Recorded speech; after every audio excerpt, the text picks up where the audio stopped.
and shaping us from a very early age. When I react to something, I suspect it's still that inner child cried at the age of 6 when I first heard a great voice. Taste, with me, Zakia Saul, on BBC Radio 4. Available now on BBC Sounds.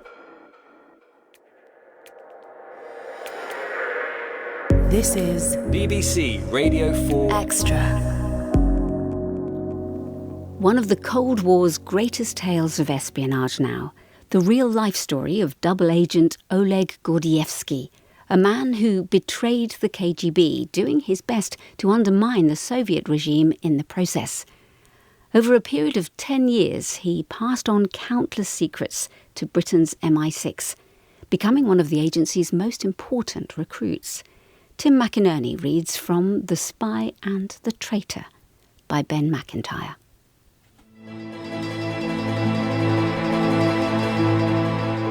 May 18th, 1985.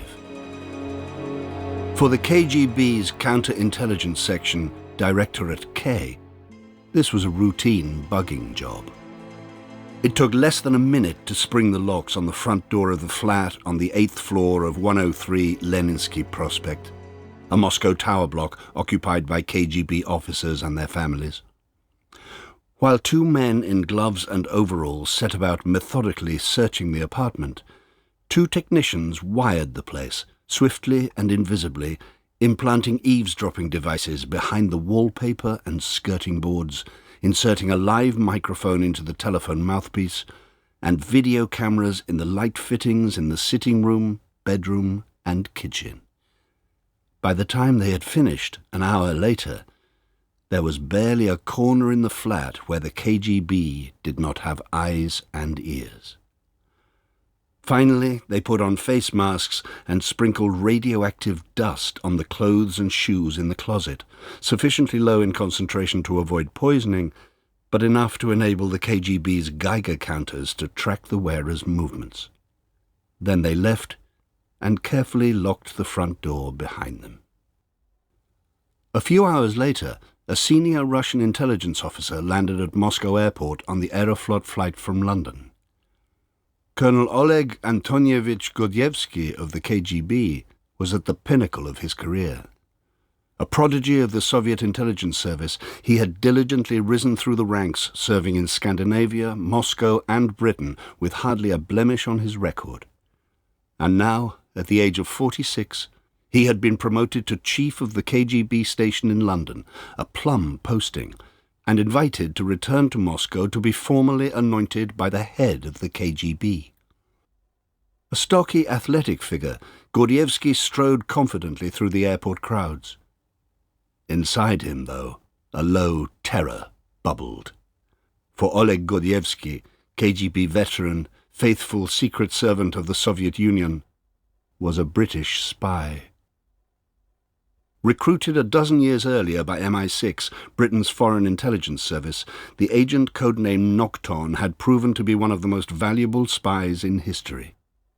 The immense amount of information he had fed back to his British handlers had changed the course of the Cold War, cracking open Soviet spy networks, helping to avert nuclear war, and furnishing the West with a unique insight into the Kremlin's thinking during a critically dangerous period in world affairs. The abrupt summons back to Moscow had unsettled the Nocton team. If Gordievsky was walking into a trap, he would lose everything, including his life. As far as he could tell, no one followed him as he entered the familiar apartment block on Leninsky Prospect. He had not been inside the family flat since January. The first lock on the front door opened easily, and then the second. But the door would not budge. The third lock on the door, an old-fashioned deadbolt, had been locked. But Gordievsky never used the third lock. Indeed, he had never had the key. That must mean that someone with a skeleton key had been inside and on leaving had mistakenly triple-locked the door. That someone must be the KGB. The fears of the previous week crystallized in a freezing rush with the chilling, paralyzing recognition that his apartment had been entered, searched, and probably bugged. He was under suspicion. Someone had betrayed him. The KGB was watching him. Oleg Gordievsky was born into the KGB, shaped by it, loved by it, twisted, damaged, and very nearly destroyed by it. The Soviet spy service was in his heart and in his blood. His father worked for the intelligence service all his life and wore his KGB uniform every day, including weekends. To the West, the initials KGB were a byword for internal terror and external aggression and subversion. But the KGB was not regarded that way by those who lived under its stern rule. Certainly it inspired fear and obedience, but the KGB was also admired as a Praetorian Guard, a bulwark against Western imperialist and capitalist aggression, and the guardian of communism. Membership of this elite and privileged force was a source of admiration and pride. Those who joined the service did so for life. "There is no such thing as a former KGB man," said the former KGB officer Vladimir Putin. This was an exclusive club to join and an impossible one to leave. Entering the ranks of the KGB was an honor and a duty to those with sufficient talent and ambition to do so. Oleg Gordievsky never seriously contemplated doing anything else. A second son, he was born in 1938, just as the Great Terror was winding down and war was looming. At school 130, he showed an early aptitude for history and languages, including German. Stalin died in 1953. 3 years later, he was denounced by his successor, Nikita Khrushchev. The Khrushchev thaw was brief and restricted, but a period of genuine liberalization that saw the relaxation of censorship and the release of thousands of political prisoners. These were heady times to be young, Russian, and hopeful. At the age of 17, Oleg enrolled at the prestigious Moscow State Institute of International Relations. There, exhilarated by the new atmosphere, he engaged in earnest discussions with his peers about how to bring about socialism with a human face. But the limits of Khrushchev's reformism were brutally demonstrated in 1956, when Soviet tanks rolled into Hungary to put down a nationwide uprising against Soviet rule. "An icy wind set in," Gordievsky recalled. He took up cross-country running and met Stanislav Kaplan, a fellow runner and a Czechoslovakian. He was liberal-minded and held strongly sceptical views about communism, wrote Gordievsky, who found Kaplan's forthright opinions exciting and slightly alarming. An equally important influence was his idolized elder brother, Vasily, who was now training to become an illegal, one of the Soviet Union's vast global army of deep undercover agents. When Vasily mentioned that his younger brother might be interested in the same line of work, Oleg was invited in for a chat. From that instant, he was part of the system. Proficient in German, he was sent to East Berlin for a 6-month work experience posting as a translator in the Russian embassy. He arrived in East Berlin on the 12th of August 1961 and travelled to a student hostel inside the KGB enclave in the suburb of Karlshorst. Over the previous months, the stream of East Germans fleeing to the west through West Berlin had reached a torrent. By 1961, some 3.5 million East Germans, roughly 20% of the entire population, had joined the mass exodus from communist rule. Gordievsky awoke the next morning to find that East Berlin had been invaded by bulldozers. The construction of the Berlin Wall was underway.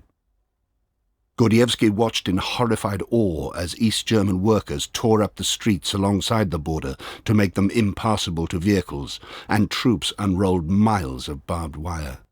Guards lined up with orders to shoot anyone attempting to cross from east to west. The new wall made a powerful impression on the 22-year-old. Back in Moscow, Gordievsky was sent to the KGB's Red Banner Elite Training Academy. Here he was inducted into the deepest secrets of Soviet spycraft, intelligence and counterintelligence, recruiting and running spies, surveillance, detection and evasion. He was taught codes and ciphers, recognition signals, secret writing, photography, and disguise. By the summer of 1963, Gordievsky had been fully adopted into the KGB Brotherhood. When he swore to defend the motherland to his last breath and his last secret, he meant it. Now Oleg hoped to follow his brother into the KGB's exhilarating undercover world overseas. Instead, he was told to report to Directorate S in Moscow, where he would be preparing documentation for other illegals. For 2 years he was stuck in an office. So, aware that the KGB never sent unmarried men abroad, he decided to get married. Yelena Akopian was training to be a German teacher. Like Oleg, she longed to travel abroad, but this was a KGB marriage of convenience, though neither admitted it to the other. Finally, late in 1965, Gordievsky was offered the job managing a network of undercover spies in Denmark. On a glittering, frosty day in January 1966, the Gordievskys landed in Copenhagen. The capital of Denmark was beautiful, clean, modern, rich, and to the eyes of a couple newly emerged from the drab oppression of Soviet life, almost impossibly alluring. Gordievsky found himself smitten by Denmark, its people, parks and music, and the liberty that its citizens took for granted. For the first time in his life, Gordievsky felt that he was not being watched, except that he was. The Danish Security and Intelligence Service, the Politiets Efterretningstjeneste, or PET, was tiny but highly effective. They had little doubt that Gordievsky was a KGB spy working under diplomatic cover. One evening, Oleg and Yelena were invited to dinner by a policeman friend whom Oleg was cultivating. While they were out, PET entered their flat and planted listening devices. Gordievsky had taken the precaution of squeezing a blob of glue between the hall door and its frame. When they returned from dinner, the invisible glue seal had been broken. From then on, Gordievsky was careful about whatever he said at home. Meanwhile, his marriage was wilting as fast as his cultural inner life was blooming. A relationship begun with little warmth was growing steadily chillier. While cracks were appearing in the marriage, seismic upheavals were taking place within the Soviet bloc. In January 1968, Alexander Dubček, the reformist first secretary of Czechoslovakia's Communist Party, set about liberalizing his country and loosening the Soviet yoke by relaxing controls on travel, free speech and censorship. Gordievsky observed these events with rising excitement. "We saw Czechoslovakia as our one hope for a liberal future." But on the night of the 20th of August, 1968, 2,000 tanks and more than 200,000 troops rolled across the Czechoslovakian frontiers. The Prague Spring was over. Gordievsky was appalled and disgusted. Witnessing the building of the Berlin Wall had been shocking enough, but the invasion of Czechoslovakia offered even more blatant proof of the true nature of the regime he served. From the telephone in the corner of the embassy lobby, Gordievsky called Yelena at home and in a torrent of expletives damned the Soviet Union for crushing the Prague Spring. Gordievsky was sending a message. He knew that the embassy phone was bugged by the Danish Security Service. It was, he later wrote, a first deliberate signal to the West. The West missed the signal. Gordievsky reached out, and nobody noticed.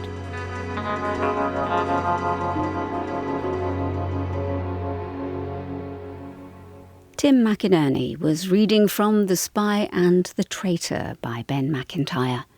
It was abridged by Richard Hamilton and produced by Liz Allard. Oleg Gordievsky's extraordinary story continues tomorrow, when the disaffected KGB spy makes his first tentative attempts to reach out to the other side. This is BBC Radio 4 Extra. We begin now a 10-part dramatisation of the second book in Edna O'Brien's Country Girls trilogy, her funny, poignant and realistic portrayal of how it was to be a woman in 1950s Ireland. In The Lonely Girl, our heroines, the romantically inclined Kate and independently minded Baba, are in Dublin. They're living in a boarding house and Kate is working in Mr. Burns' grocery shop, where she's been for the last 2 years.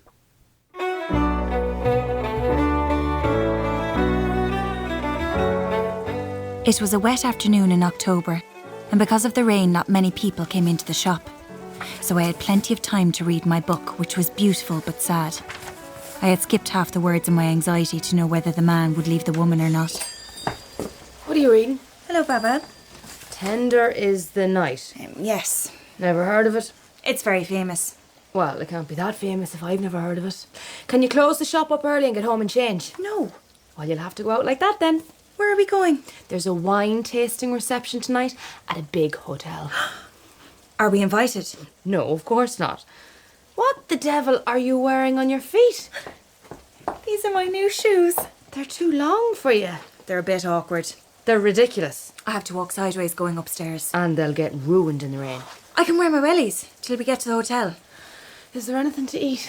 Some broken biscuits? Is that the best you can do? I suppose I could fetch you some raisins and some dried prunes. I'll take the biscuits. The year was 1956, and Baba had come back to Joanna's boarding house from the sanatorium. It was like the old days, except that neither of us had men. We had dates, of course, but dates were risky. Oh no! What's the matter? I left my shoes on the bus. You're such an idiot. My beautiful shoes. They weren't that beautiful. What am I going to do? You'll have to wear your wellies, won't you?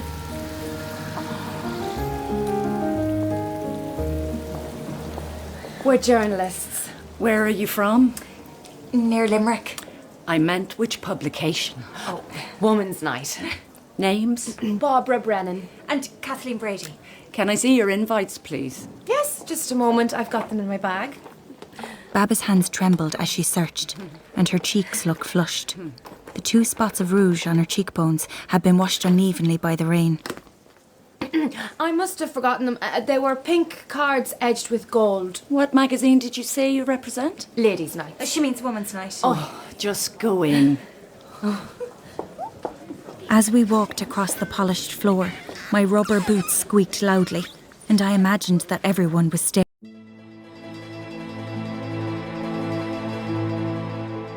Richard Bromhead was our man in Copenhagen, and didn't much mind who knew it. The MI6 head of station in Denmark was an old-fashioned, public school-educated Englishman, a familiar figure on the Copenhagen diplomatic party circuit. In 1972, Bromhead was instructed to get close to Oleg Gordievsky, and when the moment seemed right, sound him out. The Russian's first tour of duty in Denmark had finished in 1970, and after a 2-year spell in Moscow, he was returning to work in Copenhagen. In the intervening years, prompted by the defection and debriefing of Gordievsky's friend, the Czech Stanislav Kaplan, MI6 had determined that Gordievsky was a person of interest. In his new role as a political intelligence, or PR, officer, Gordievsky would no longer be running illegals, deep undercover agents, but actively gathering secret intelligence and trying to subvert Western institutions.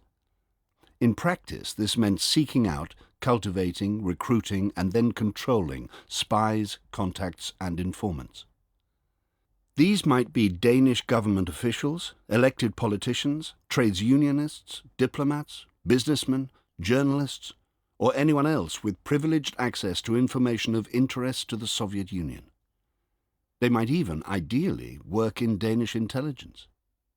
In addition, PR line officers were expected to undertake active measures to influence public opinion, sow disinformation, and place articles in the press that painted the Soviet Union in a positive, and often false, light. The KGB had long excelled in the dark art of manufacturing fake news. Gordievsky slipped easily back into Danish life and culture.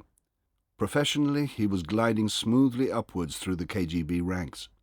Internally, he was in turmoil.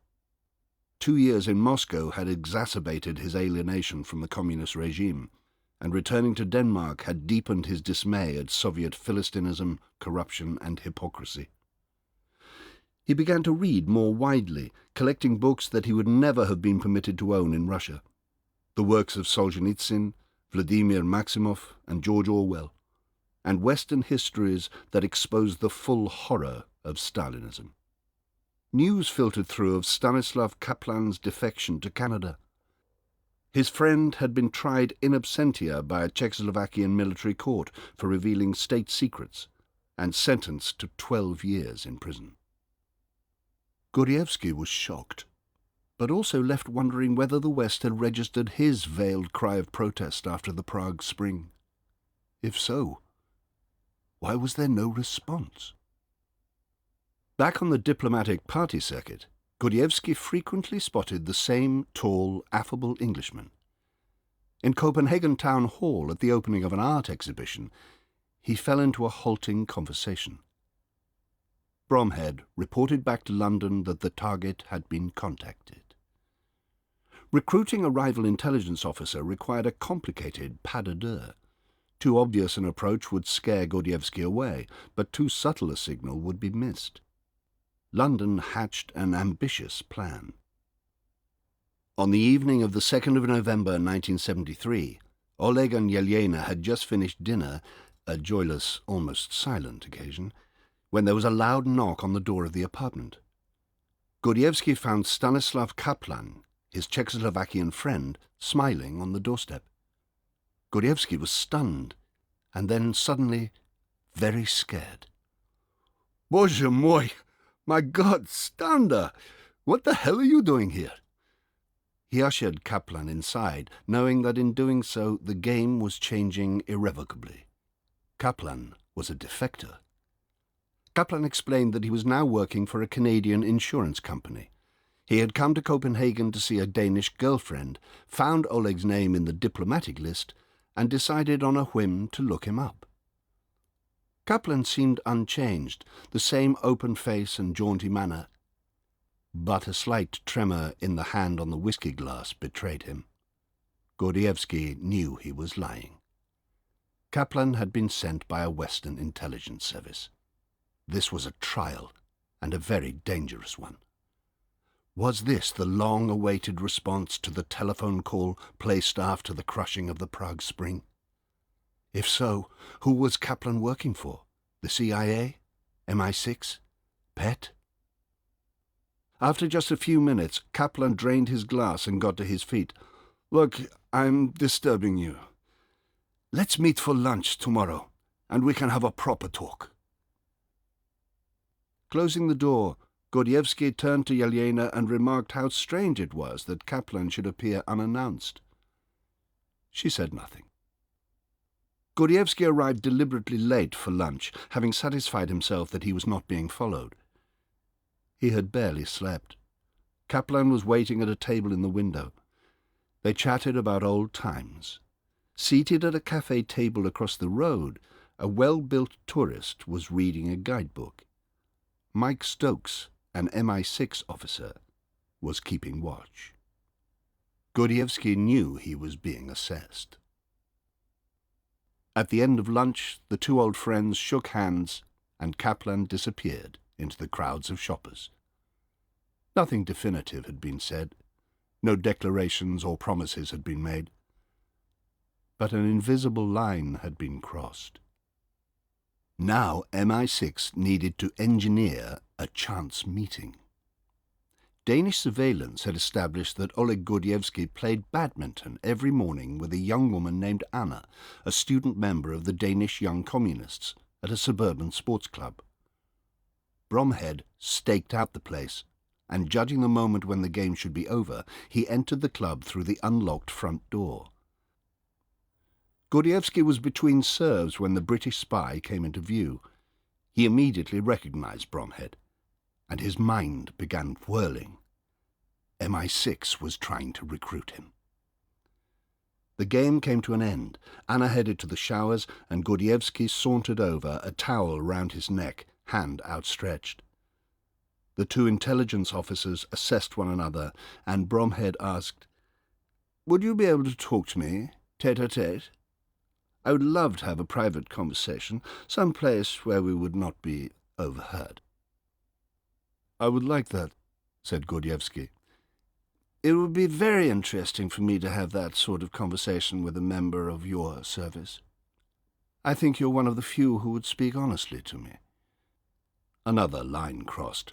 Bromhead had revealed he knew Gordievsky was a KGB officer. "Could we have lunch?" Bromhead continued. "Yes, of course. It might be more difficult for you to meet up than for me, so why don't you name a restaurant that would suit you?" Bromhead had expected Gordievsky to choose some obscure, discreet rendezvous spot. Instead, he suggested they meet in 3 days' time at the restaurant in the Osterpoort Hotel, directly across the main road from the Soviet embassy. Back at the British embassy, Bromhead fired off a cable to MI6 headquarters. "For God's sake, I think he's trying to recruit me." But Gordievsky was merely establishing his cover. He too returned to his embassy and told the KGB's head of station, the resident, "This fellow from the British embassy has invited me to lunch. Should I accept?" The question was passed on to Moscow, and an emphatic reply immediately boomed back. "Yes, take an offensive position. Britain is a country of high interest to us." This was Gordievsky's insurance policy. Having obtained official permission to go ahead, he could now make sanctioned contact with MI6 without the KGB suspecting his loyalty. 3 days later, Bromhead entered the Osterpoort Hotel and took a seat in the restaurant. Gordievsky entered the dining room exactly on time. When coffee and schnapps had been served, Bromhead asked the crucial question, "Will you have to file a report about our meeting?"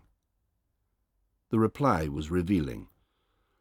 "Probably, yes, but I'll make it a very neutral one." Here, finally, was the hint of collusion. Not a flash of leg exactly, but the glimpse of an ankle. And then something quite extraordinary happened, which was nothing at all. For 8 months there was no contact whatever. MI6 failed to push, and one of its officers acknowledged. It was a cock-up. But it was a cock-up which worked, for in those 8 months Gordievsky's enthusiasm grew. On the 1st of October 1974, the tall Englishman reappeared at the badminton court in the dawn light and suggested they meet again at the Scandinavian Airlines Hotel. This time the atmosphere was immediately different. Bromhead moved first. "You're KGB. We know you have worked in Line N of the First Chief Directorate, the most secret of all your departments, which is running illegals all over the world." Gordievsky did not hide his surprise. Bromhead pressed on. "Tell me, who is the PR line deputy in your section, the person in charge of political intelligence gathering and agent running?" There was a pause, and then the Russian broke into a broad grin. "I am." Now it was Bromhead's turn to be impressed. "All at once we were almost colleagues," wrote Gordievsky. Bromhead now administered the acid test. "Would you be prepared to meet me in private in a safe place?" The Russian nodded. Then he said something that flicked an invisible light from amber to green. "No one is aware that I am meeting you." The courtship was over. Major Gordievsky of the KGB was now working with MI6. Codename Sunbeam was up and running. So began a series of monthly meetings in a one-bedroom flat on the 3rd floor of a nondescript apartment block in Ballerup. The meetings were initially tense, gradually more relaxed, and in time exceptionally fruitful. Gordievsky described with impressive accuracy every directorate, department, and sub-department of the sprawling, complex bureaucracy inside Moscow Center. Some of this MI6 already knew. A great deal they did not.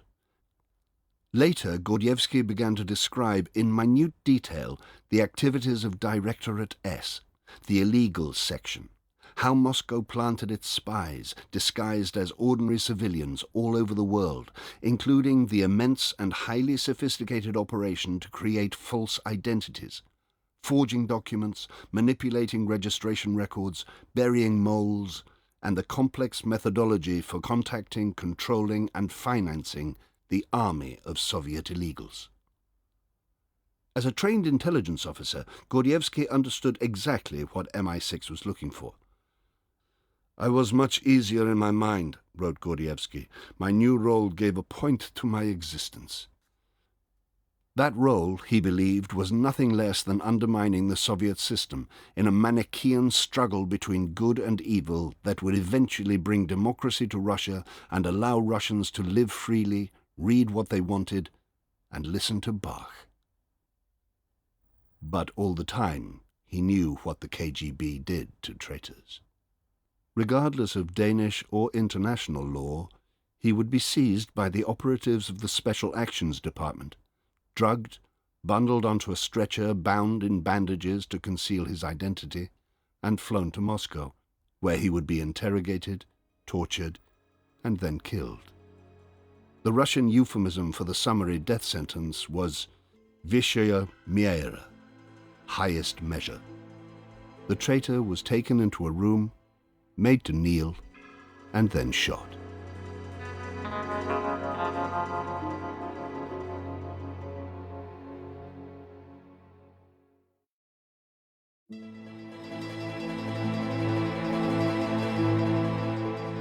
In 1978, Oleg Gordievsky's second 3-year posting in Denmark was up, and he returned to Russia, where he divorced Yelena. He swiftly married his lover, Lyela, and the couple soon became parents to Maria and Anna. But the divorce put his career on ice. In the hope that a post overseas might come up in London, he learned English. And then, in 1981, it did. Soon after his arrival, Gordievsky slipped out of the Soviet embassy at No. 13 Kensington Palace Gardens and headed west towards Notting Hill Gate. After a few hundred yards, he doubled back, turned right down one road and swiftly left down another before entering a pub and a minute later walking out through a side door. Finally, in a side street, he entered a red telephone box, closed the heavy door and dialed the number he had been given in Copenhagen 4 years earlier. "Hello, welcome to London," said the recorded voice of Geoffrey Guscott, one of a team of handlers, in Russian. "Thank you so much for calling. We look forward to seeing you. Meanwhile, take a few days to relax and settle in." The recording invited him to call back on the 4th of July. MI6 had been running Oleg Gordievsky for 8 years. It now had an eager, experienced spy implanted inside the KGB's London station, and it was not going to blow the case by moving too fast. On his first morning, Gordievsky was escorted to the KGB Residentura, a cramped, smoky, fortified enclave on the top floor of the embassy, a place rigid with mistrust and ruled over by an obsessively suspicious chief who went by the blunt and unmusical name of Guk. General Guk had arrived in Britain 2 years earlier. Fiercely ignorant, brutally ambitious, and frequently drunk, he dismissed any form of cultural interest as intellectual pretension. Gordievsky summed up his new boss as a huge bloated lump of a man with a mediocre brain and a large reserve of low cunning. Rather more intelligent, but also more menacing, was Nikitienko, the head of counterintelligence. He was handsome, charming when he felt like it, and cold-blooded. Gordievsky's immediate superior was Igor Titov, a balding, chain-smoking martinet. Gordievsky had got to know Titov in Moscow and considered him a truly evil man. The 3 bosses were waiting for Gordievsky in the resident's office. Their handshakes were tepid, the greetings formulaic. The KGB's London station in 1982 was one of the most profoundly paranoid places on Earth. They were convinced that the entire Soviet embassy was the target of a gigantic and sustained eavesdropping campaign.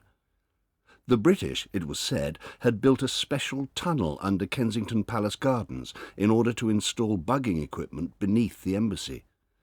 There were notices on every wall warning, "Don't say names or dates out loud."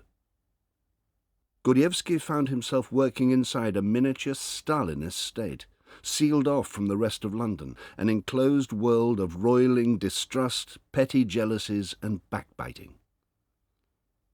On the 4th of July, Gordievsky called the MI6 number again. This time, Geoffrey Guscott answered in person. Their conversation was joyful, but brisk and practical. A proposed rendezvous at 3 p.m. the following afternoon. At the appointed hour, Gordievsky entered the swing doors of the Holiday Inn and immediately spotted Guscott across the lobby. Beside him sat an elegant woman in her early 50s.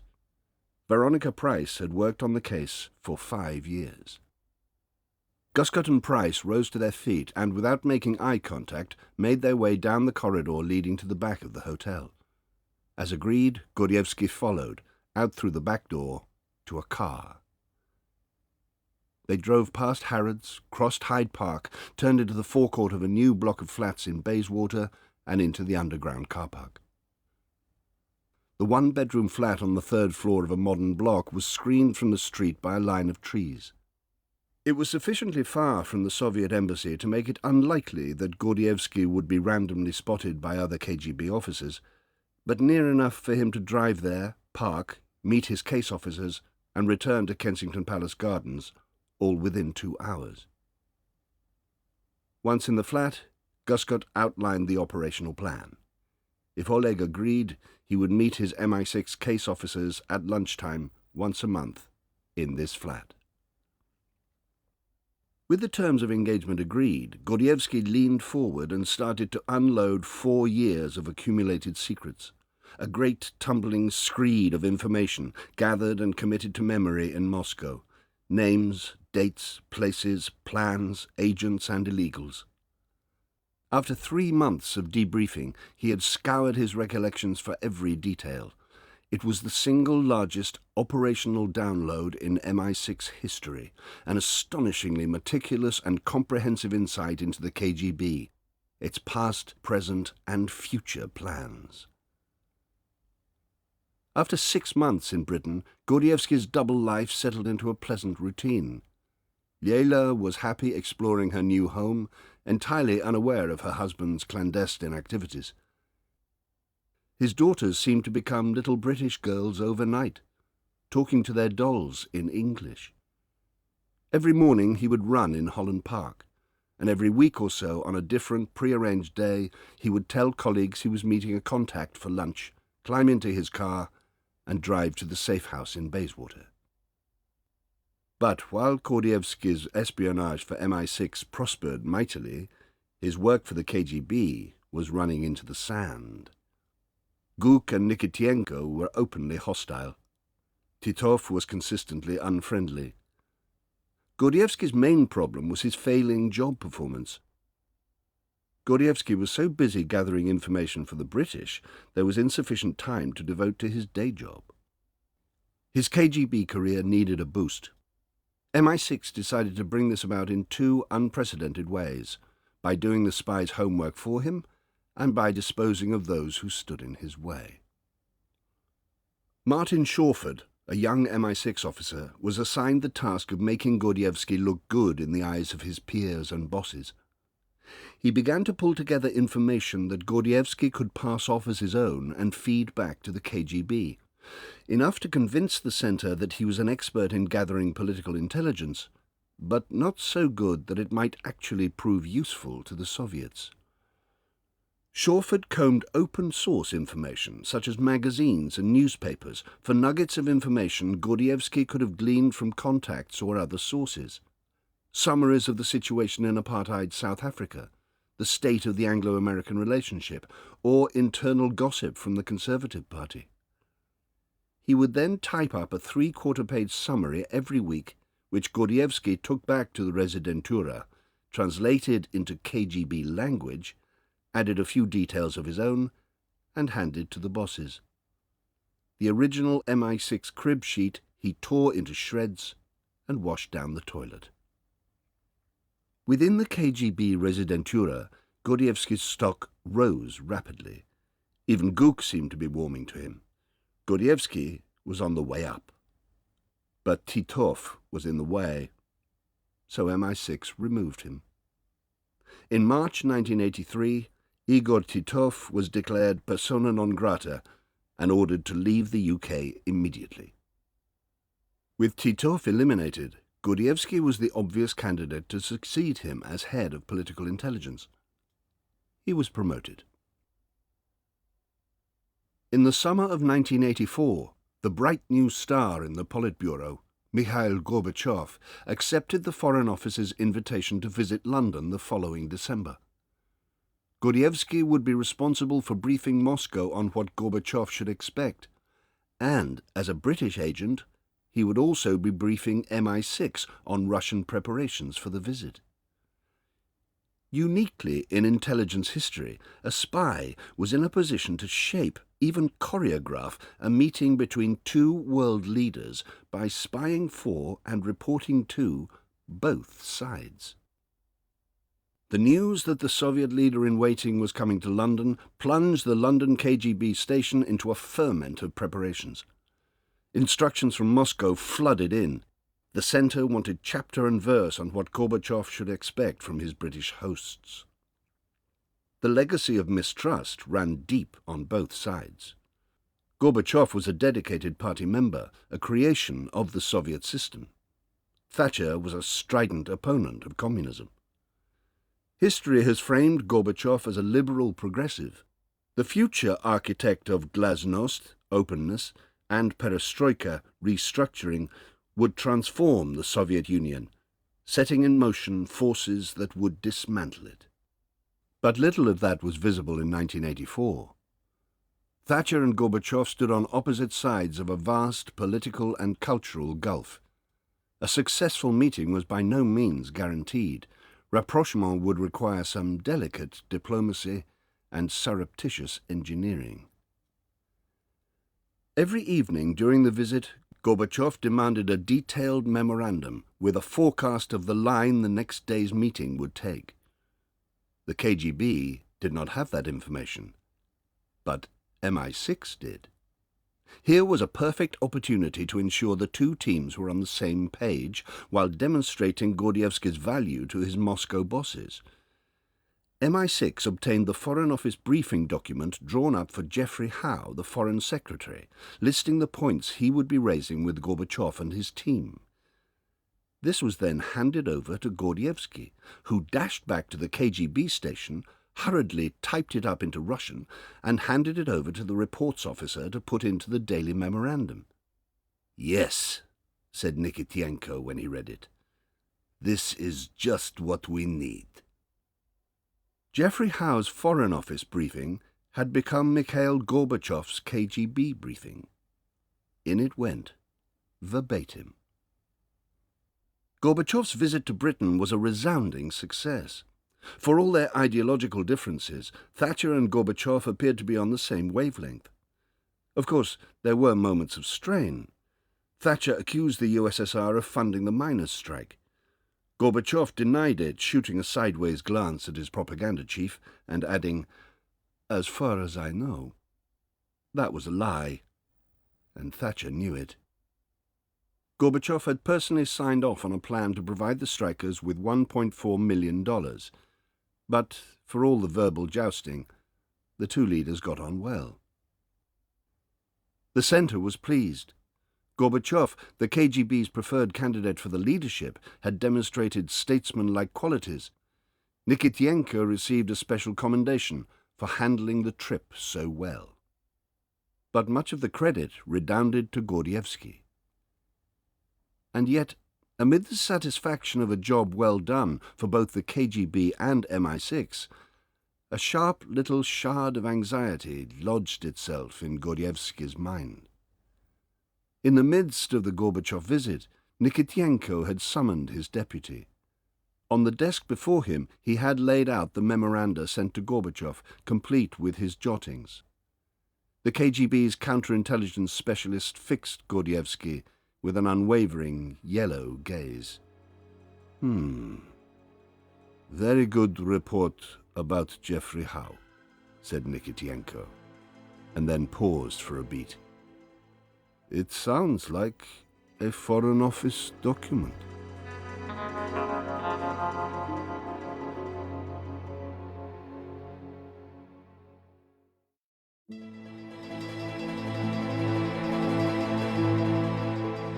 In the spring of 1978, Veronica Price was grappling with a problem that had never faced MI6 before: how to smuggle a spy out of Soviet Russia. A few weeks earlier, Gordievsky had arrived at the safe house looking tired and preoccupied. I need to think about my security. If I go back to Moscow, is there some way I can get out? After weeks of attacking the problem from every angle, Veronica Price framed a plan, peppered with conditionals. If Gordievsky could alert the MI6 station in Moscow that he needed to escape, if he could make his own way to a rendezvous point near the Finnish border without being followed, if a diplomatic car driven by an MI6 officer could throw off KGB surveillance for long enough to pick him up, if he could be hidden securely inside the vehicle, and if the Soviet border guards adhered to diplomatic convention and let them pass through without investigation, then he might escape to Finland. It was the longest of long shots. The MI6 head of station in Moscow was instructed to find a suitable rendezvous point near the Finnish border where a fugitive might be picked up. He drove to Finland from Leningrad, as if on a shopping trip, and identified a lay-by which could serve as a pickup point about 36 miles short of the border and close to the road sign marked Kilometre Post 836, indicating the distance from Moscow. A large rock the size of a London terraced house marked the entrance to the lay-by. The MI6 officer took some photographs and motored on south towards Moscow. Veronica Price's plan also required a signal site where Gordievsky could indicate when he needed to escape.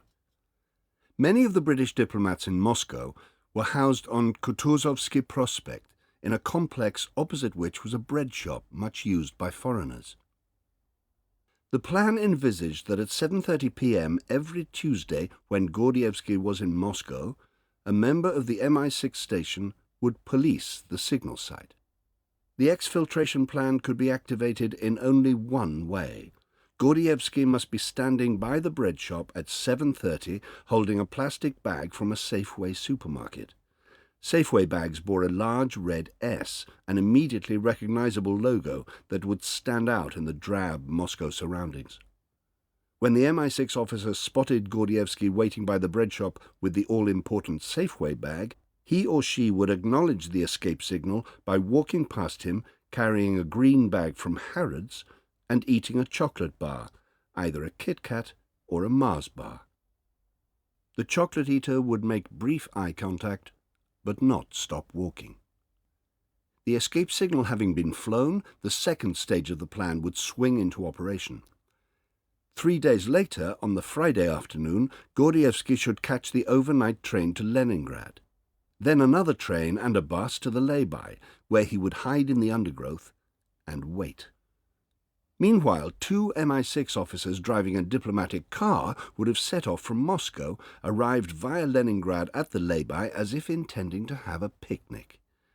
When the coast was clear, one of the officers would open the bonnet of the car. Gordievsky would emerge, climb into the boot of the car, and be driven across the border. The escape plan was codenamed Pimlico. MI6 kept the escape plan ready to go every week that Gordievsky was in Moscow from 1978 to 1985.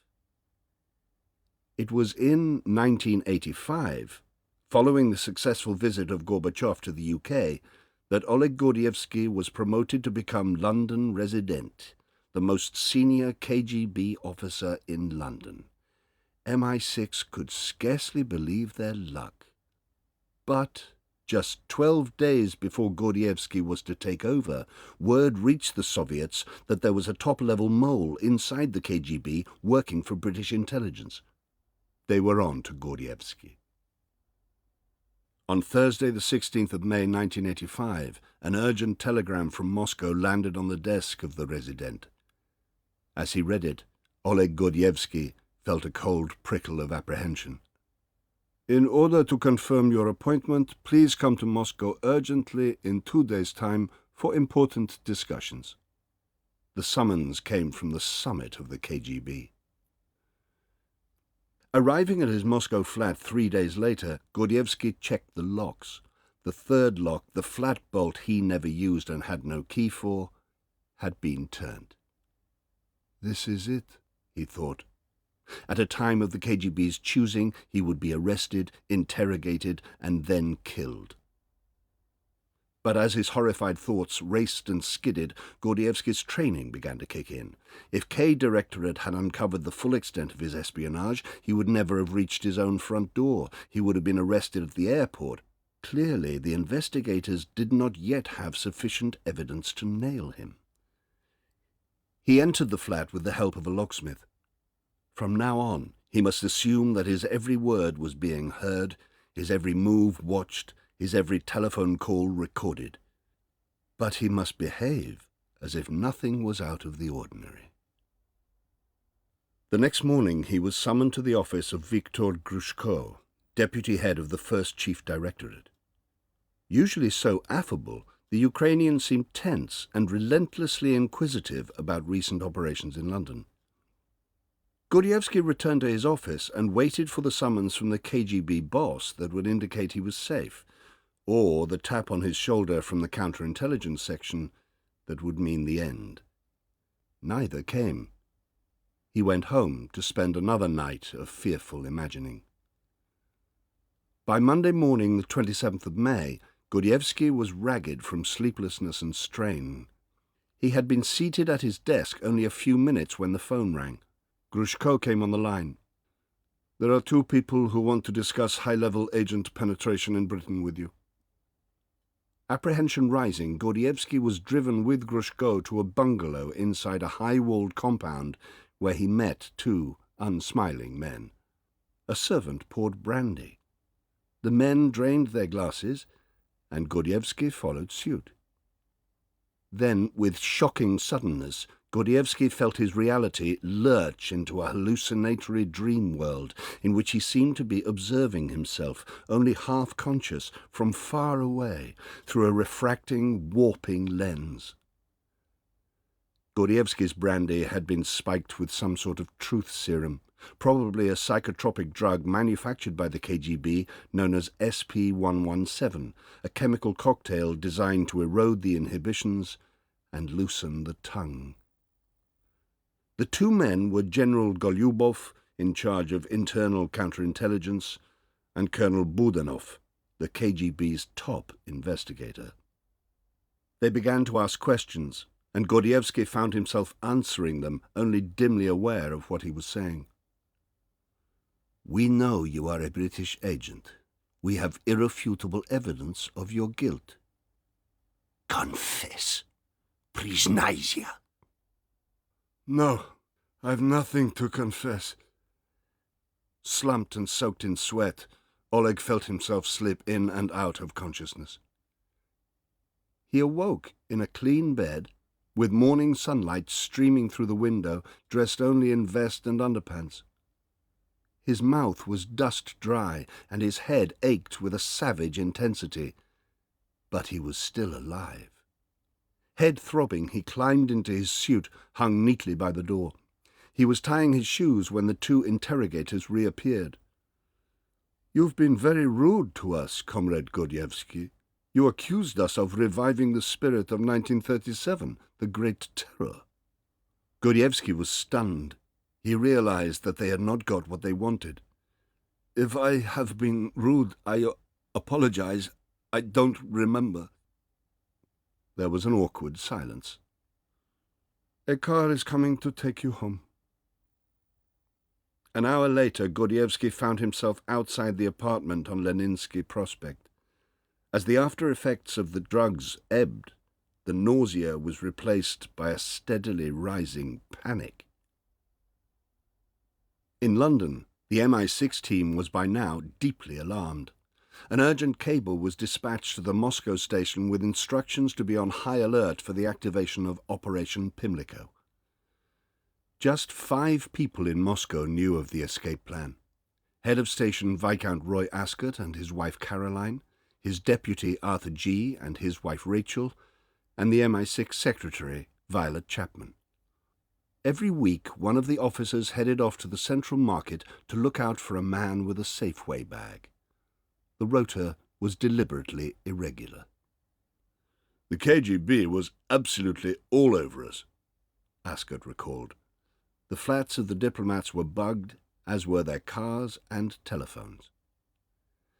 Meanwhile, the KGB recalled Gordievsky's wife and 2 children to Moscow. When Lyela arrived, Oleg explained that there was a plot against him and asked in a roundabout way if she could ever countenance escaping the Soviet Union, perhaps across the Black Sea. But, daughter of a KGB general herself, she looked at him as if he was raving, and he immediately dropped the subject. His mind was now made up. He would attempt to escape alone. At least that way, he reflected, Lyela would be able to tell the KGB honestly that she had known nothing. They agreed that Lyela and the girls would join her family for a summer holiday on the shores of Lake Caspian. Gordievsky's parting from his family was an agony, not least because Lyela and his daughters had no inkling of its significance. On Tuesday the 16th of July at 4 p.m., Oleg Gordievsky left the flat and for the next 2 hours and 45 minutes went through shops, buses, metro trains, in and out of apartment blocks, pausing to buy some provisions to bulk up the Safeway bag, methodically brushing off his tail and moving just fast and erratically enough to make it all but impossible to keep up with him. At 6:45 he emerged from Kievsky metro station. He walked slowly towards the bread shop. It was Arthur G's turn to monitor the signal site. He passed the bread shop in his Ford Sierra and scanned the pavement. There stood a man holding an unusual carrier bag. Whether it was adorned with a large red S, he could not be quite sure. G drove on, adrenaline racing, entered the compound and parked. Trying to appear unhurried, he took the lift to the flat, dropped his briefcase and called loudly to Rachel, "I need to get some bread." She immediately knew what was happening. G picked up the Harrods bag and grabbed a Mars bar from the kitchen drawer. The time was 7:45. He walked to the underpass, fighting the urge to run. The man had gone. G queued at the bread shop, keeping one eye on the street, which seemed even more crowded than before. He decided to make another pass. Then he saw him. A man of medium height holding a Safeway bag. Gordievsky spotted G at the same moment. Their eyes locked for less than a second. Gordievsky heard himself silently shouting at the top of his voice, "It's me!" G took another deliberate bite of the Mars bar, slowly looked away, and walked on. Both men knew with crystal conviction that the signal had been flown. Pimlico had been triggered.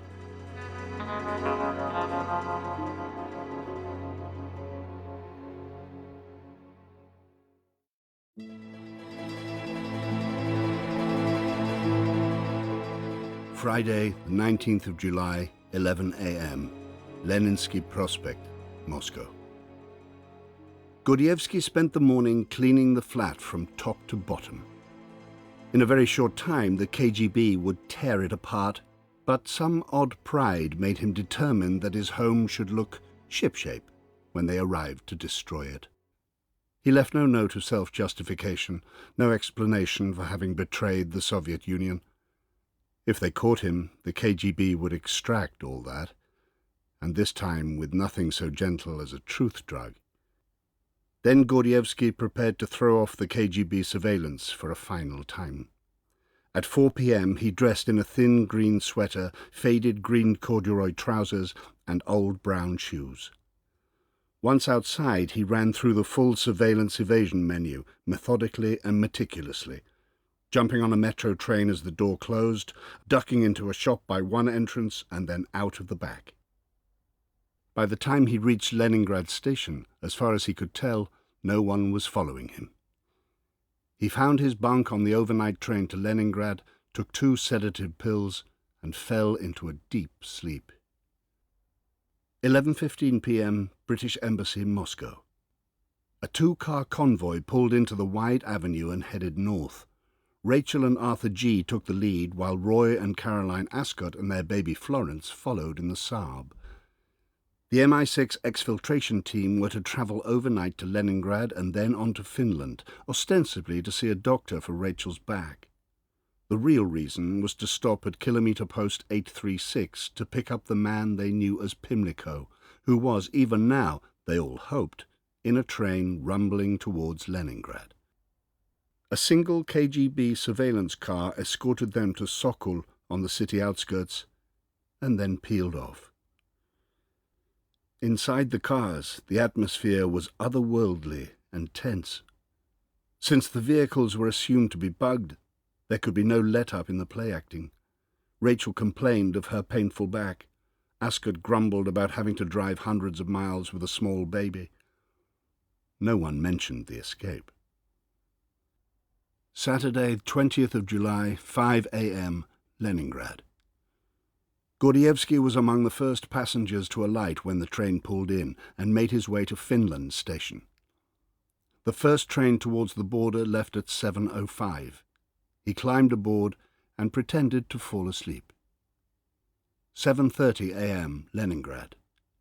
After driving through a spectacular dawn, the MI6 cars arrived at Leningrad, where they had breakfast and rested.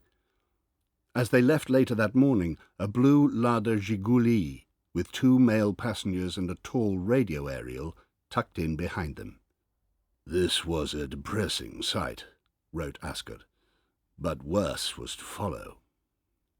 8:25 a.m., Zelenogorsk. Gordievsky boarded a bus to the border town of Vyborg, 16 miles beyond the rendezvous point. The road curved to the right, and suddenly the photographs Veronica Price had shown him seemed to come alive. He felt certain this was the place. He hurried up the aisle. "Sorry, I'm feeling sick. Can you let me off?" Irritated, the driver stopped and opened the door. The entrance to the lay-by was 300 yards ahead, marked by the distinctive rock. It was beginning to get warm, and the earth gave off a pungent, fetid aroma. He heard the whine of a mosquito and felt the first bite. It was still only 10:30. The MI6 getaway cars would not arrive for another 4 hours, if they came at all. Gordievsky should have waited. Instead, he did something that was, with hindsight, very nearly insane. He decided he would go into Vyborg and have a drink. 12 p.m., Leningrad to Vyborg highway. The 2 MI6 cars were leaving Leningrad, with the blue KGB Zhiguli following, when a Soviet police car pulled out ahead of Ascot's Saab and positioned itself at the head of the little convoy. A few moments later, a second police car slotted in behind the KGB car. "We were bracketed," said Ascot. 12:15 p.m., a cafe south of Vyborg. Gordievsky was sitting down to lunch, 2 bottles of beer and a plate of fried chicken.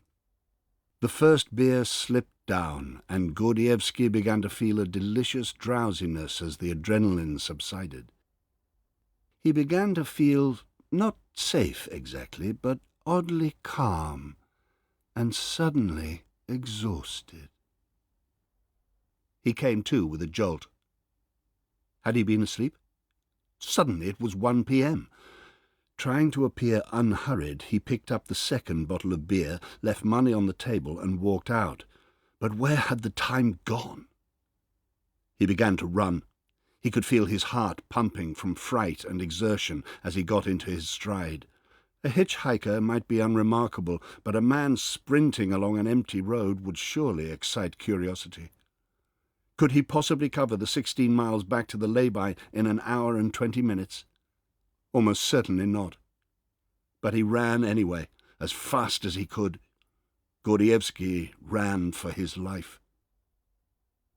1:30 p.m. Leningrad to Vyborg Highway. The little convoy was making good progress. The British had managed to get in the lead. Gradually, Ascot increased speed. So did G. The following cars began to fall behind. The rendezvous point was just 10 kilometres ahead. Ascot swung round a bend and hit the brakes. An army column was crossing the road. Tanks, howitzers, rocket launchers, armoured personnel carriers. "That's it," thought Ascot. "We are done." 2 p.m. Leningrad Highway. Gordievsky heard the truck rumbling up behind him and stuck out his thumb. 10 minutes later, the driver dropped him at the lay-by. Intensely relieved, Gordievsky crawled into the undergrowth again. Silence fell, save for the whining mosquitoes and his thumping heart. 2:30 passed, then 2:35. 2:40 p.m., kilometre post 826. The last vehicle of the military convoy finally trundled across the road. Ascot gunned the engine of the Saab and accelerated hard, with G just a few yards behind.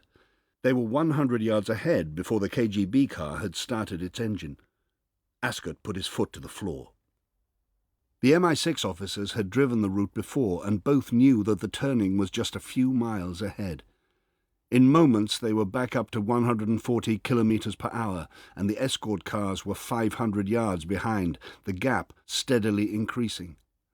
Just before the 836 marker post, the road straightened and dipped for about half a mile. The turning was on the right, about 200 yards further on. Caroline Ascot still did not know whether her husband was going to attempt the pickup or drive on past the lay-by. Nor did G. Nor, in fact, did Ascot. At the brow of the dip, G glanced in his rearview mirror to see the blue Gigoli half a mile behind, a gap of half a minute, perhaps less. The rock loomed into view, and almost before he knew he had done it, Ascot slammed on the brakes, shot into the lay-by, and came to a screeching stop, with G just a few yards behind, their skidding tyres kicking up a cloud of dust. They were screened from the road by the trees and the rock. The time was 2:47. As they clambered out of the cars, they heard the sound of 3 Lada engines, screaming in protest, hurtle past on the main road, less than 50 feet away. "If just one of them looks in his rearview mirror now," thought Ascot, "he will see us." The sound of the engines faded. The dust settled. A tramp erupted from the undergrowth, unshaven and unkempt, covered in mud, ferns, and dust. Gordievsky recognized G as the man with the Mars bar. He looked from one man to the other and then grunted in English, "Which car?"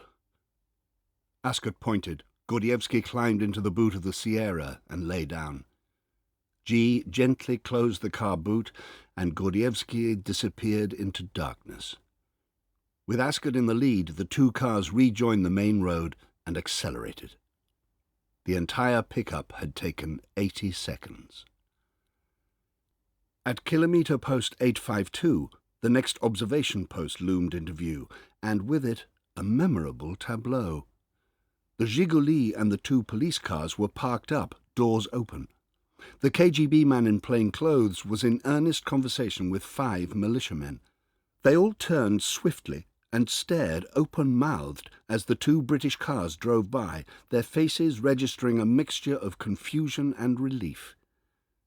The surveillance cars slotted in behind, just as before, thinking perhaps that the foreigners had merely stopped off the road to relieve themselves. 10 miles west of Vyborg, the MI6 cars reached the perimeter of the militarized border area, a wall of mesh fencing topped with barbed wire. At the first 2 border checks, the frontier guards gave the party a hard look, but then waved them through. The 3rd checkpoint brought them to the border itself. The men parked the cars and then joined the queue at the customs and immigration kiosk. Rachel and Caroline prepared for a long wait. No sound came from the boot of the car. The baby Florence was fractious, and Caroline stood talking to Rachel, gently rocking the baby. Border guards passed between the lines of cars, looking left and right. A dog handler appeared, looking intently at the British cars and stroking his Alsatian.